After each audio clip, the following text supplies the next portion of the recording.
बदनापूर विधानसभेतील इच्छुक उमेदवार सचिन कांबळे यांनी केले सराठी अंतरवाली येथे मोठ्या फौज फाट्यासह शक्ती प्रदर्शन।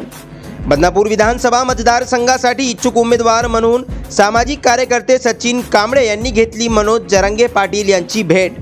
जरांगे पाटील यांनी विधानसभा निवडणूक लढविण्याची घोषणा केल्यानंतर त्यांच्याकडे राज्यभरातील इच्छुक उमेदवारांची गर्दी झाली आहे। त्याचप्रमाणे सामाजिक कार्यकर्ते सचिन कांबळे यांनी देखील आज बदनापूर विधानसभा मतदारसंघासाठी इच्छुक उमेदवार म्हणून मनोज जरांगे पाटील यांची भेट घेतली आहे व त्यांच्याकडे डेटा सबमिट केला आहे। यावेळी जालन्यातून अनेक समर्थकांसह घोषणाबाजी करत गाजत वाजत सचिन कांबळे यांच्या नेतृत्वाखाली अनेक कार्यकर्ते वाहनाने अंतरवाली सराठी येथे रवाना झाले होते।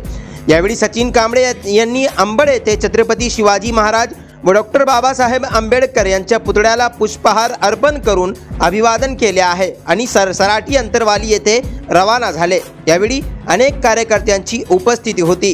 ग्लोबल न्यूज मराठीसाठी बासित बेग, जालना। दादा, आज आपण जरांगे पाटील यांची भेट घेतली, काय मागणी केली? आज बदनापूर अंबड विधानसभा 102 मतदारसंघामधून माननीय मनोजदादा जरांगे पाटील साहेब यांच्या इच्छुक उमेदवारापैकी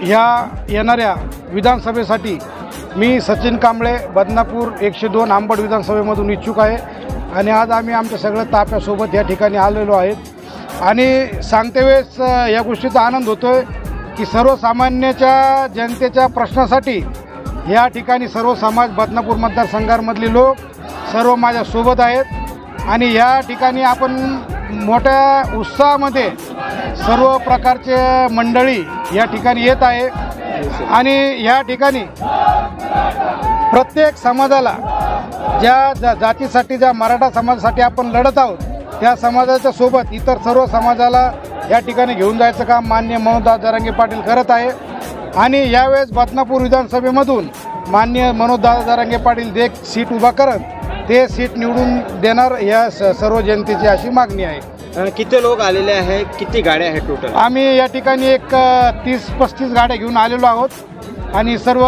मित्र कंपनी माझे बदनापूरमधले रहिवासी मतदार बांधू सर्व या ठिकाणी आपल्याला बघायला भेटेल। काय बातचीत झाली, काय आश्वासन? 29 तारखेचा जो बैठक आहे त्या बैठकीनंतर निर्णय मनोजदादा जरांगे पाटील घेणार आहेत तो त्यानंतर मग लवकरच आपल्याला कळवण्यात येईल।